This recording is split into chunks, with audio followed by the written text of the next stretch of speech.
அனைவருக்கும் வணக்கம். இந்த ஆங்கிலேருந்து யாரும் வீட்டை பார்த்துருக்க மாட்டீங்க. வீடு நம்ம அங்கே இருக்குது. நம்ம வயல் எண்டில் இந்த சைடில் இருக்கோம். அங்கே இருக்கிறப்ப அடிக்கடி சொல்லியிருப்பீங்களா, பெருவள்ளிக்கிழங்கு ரொம்ப போயிட்டுருக்கு, சூப்பராக வளர்ந்துட்டுருக்குன்னு. இப்போ அங்கே தான் நிற்கிறோம். இதாங்க கொடி. நான் இப்போ வேப்ப மரத்துக்கு கீழே தான் இருக்கேன்.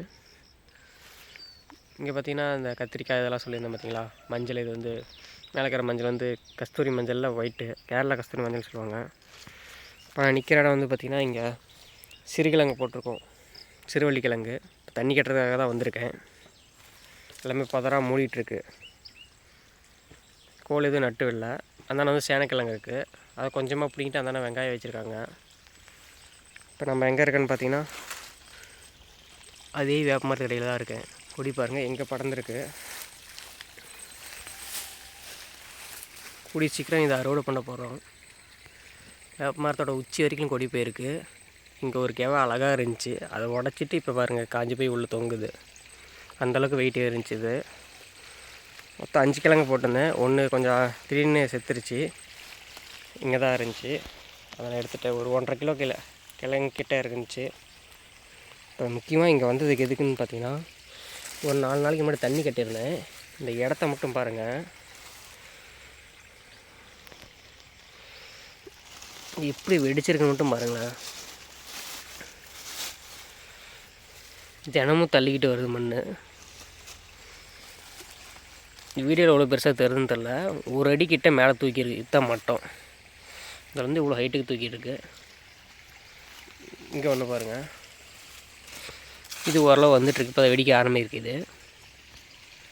பட் அதே சமயம் இங்கே பாருங்கள், இந்த ஆங்கிளில் பார்த்தா கஷ்டம் தெரியும்னு நினைக்கிறேன். இங்கே தாங்க காடு இருக்குது. இப்படி எவ்வளோ ஹைட்டுக்கு தூக்கிட்டு வெடிச்சிட்ருக்குன்னா இப்போ கிழங்கு எவ்வளோ பெருசாக வரும்னு பாருங்கள்.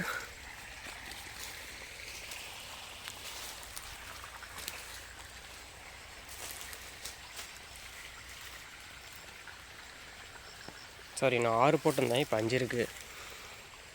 லைன் இங்கே 2, அங்கே 2, அங்கே 2 போட்டிருந்தேன். நான் 5ன்னு சொல்லிட்டேன். இது வந்து பெருவழி நார்மல் டைப் தான். இப்போ கிழங்கே தெரியுது. ஸ்கின் இந்த மாதிரி தான் இருக்கும். லைட்டாக ஸ்கின் மட்டும் பர்பிள் மாதிரி தெரியும், உள்ளே வந்து ஒயிட் கலர் தான் இருக்கும். இந்த வருஷம் ரொம்பவே பெருசாக எதிர்பார்க்கலாம் இந்த கிழங்குங்களை. நம்மக்கிட்ட அந்த சைடில் நம்ம அங்கே வலைக்குள்ளே நிறையா வெரைட்டி போட்டிருக்கோம். அங்கே ஒரு 25 வெரைட்டிக்கு மேலே இருக்குது. ஒவ்வொன்றும் இப்போ தான் நம்ம பர்பிள்லாம் ஒரு சிலது இருக்குது, ரெடியாக இருக்குது, அறுவடை பண்ணணும் இன்னும் கொஞ்சம் நாளில். பட் இந்த இது காட்டணுன்னு ரொம்ப நாள் நான் நினச்சிட்டே இருந்தேன். தான் டைம் கிடச்சிது. பாருங்கள் வேப்பமரம் எங்கே முழுக்கிட்டு இருக்குன்னு. உச்சி வரைக்கும் போயிட்டு மறுபடியும் ரிட்டர்ன் வந்துட்டுருக்கு எல்லா கூடையும். இதுக்கு நான் உரம் எதுவுமே கொடுக்கல, போட்டு விட்டதோடு சரி. இந்த சிறுவள்ளிக்கிழங்கு போடுறப்ப சரி வேப்ப மரம் கெவை இருக்குது, அதில் கொஞ்சமாக ஏறி போகணுன்னு நினச்சி தான் விட்டேன். இப்போ பார்த்திங்கன்னா மரத்தையும் முழுசாக ஆக்கிரமிச்சிருச்சு. இந்த கவையை சுற்றுறது எல்லாமே இப்படி போயிருந்தால் மரம் சுத்தமாக தெரிஞ்சிருக்காது. இங்கேயே திரும்ப திரும்ப சுற்றி இருந்து இது உடஞ்சதுக்கப்புறம் தான் மறுபடியும் மேலே ஏற ஆரம்பிச்சிச்சு.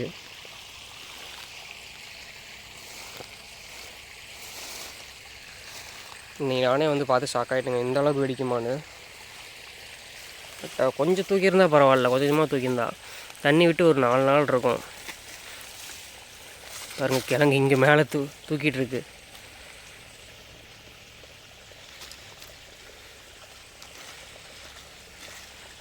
அட்லீஸ்ட் ஒரு ஒன்லி 10 கிலோவாவது எடுப்பான்னு எதிர்பார்க்குறேன். 2-3 வருஷம் விட்டு வந்து 40 கிலோ 50 கிலோ வரும்னு சொல்லுவாங்க. நம்ம அந்தளவுக்கு விடுவோமான்னு தெரியல. ஏன்னா ஒரே ஒரு கிழங்கு மட்டும் விட்டு பார்க்கலாம் அடுத்த வருஷத்துக்கும் இப்படி வருதுன்னு. மற்றபடி இதெல்லாம் சிறுவள்ளிக்கிழங்குலாம் இன்னும் ஒரு மாதத்தில் அறுவடை பண்ணிடலாம். இப்போ தான் கிழங்கு சின்ன சின்ன கோழி குண்டு சைஸில் இருக்குது. இதுக்கு கோல் வச்சு நட்டு விட்டோம்னா இன்னும் நிறையா கொடுத்துருக்கும். நான் போட்டதே சின்ன சின்ன கிழங்கு தான். சரி அதை எதுக்கு அவ்வளோ பராமரிப்பு, நான் கொஞ்சம் நஷ்டமாயிருமோன்னு நினச்சி தான் விட்டேன். ஓரளவு வந்துட்டுருக்கு. இந்த களைச்செல்லாம் பிடிக்கினா இன்னும் வந்திருக்கும். இந்த களைச்சல்லே ஏறி அந்தாண்ட சுற்றிக்கிட்டு இருக்குது. இதை பற்றிலாம் அப்புறம் பார்க்கலாம். அந்தாண்ட துவரை, நாட்டு துவரை இருக்குது. இன்னும் கொஞ்சம் நாள் கரும்பு வெட்ட போகிறோம் கீழ்காடு ஃபுல்லாக. அது அப்புறம் மொட்டையாயிரும். ஆயிரும். அப்புறமா நாமளும் மஞ்சள்லாம் அறுவடை செய்ய வேண்டியது தான்.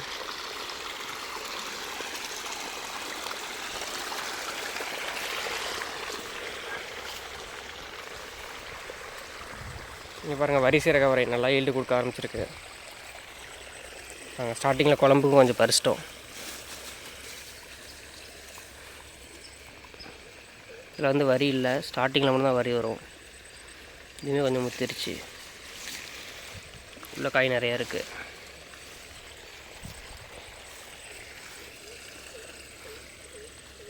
இந்த செடி முத்தினதுங்கிறனால கொஞ்சம் தான் வரி வந்திருக்கு. ஸ்டார்டிங்கில் நல்லா பார்த்தோன்னா வெயிலில் எந்த அளவுக்கு போடுதோ அந்த அளவுக்கு நம்ம வரி வரும்.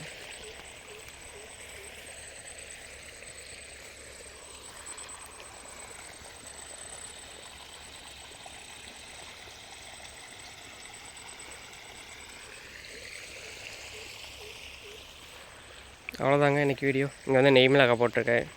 எல்லாமே சின்ன சின்ன செடியாக இருக்குது, காட்டுறேன்.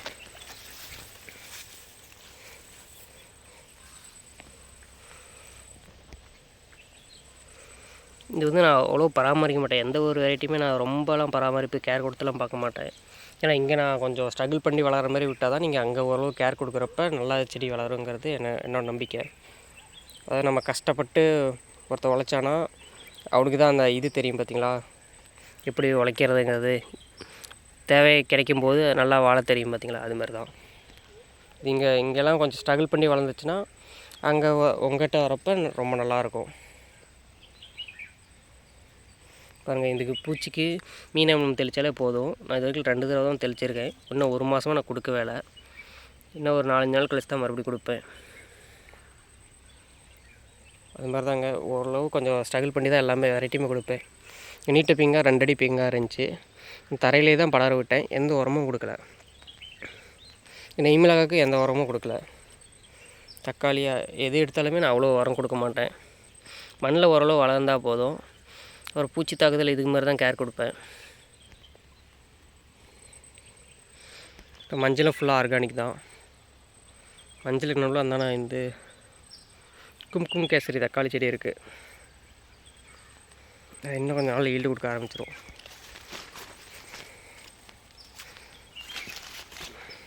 இதுதான் ஒரு 30 செடிக்கிட்ட வச்சுருக்கேன்.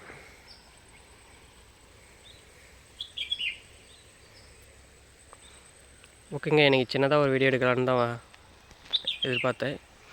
ஓரளவு எடுத்திருக்கேன்னு நினைக்கிறேன். அடுத்த வீடியோவில் சந்திப்போம். அனைவருக்கும் நன்றி.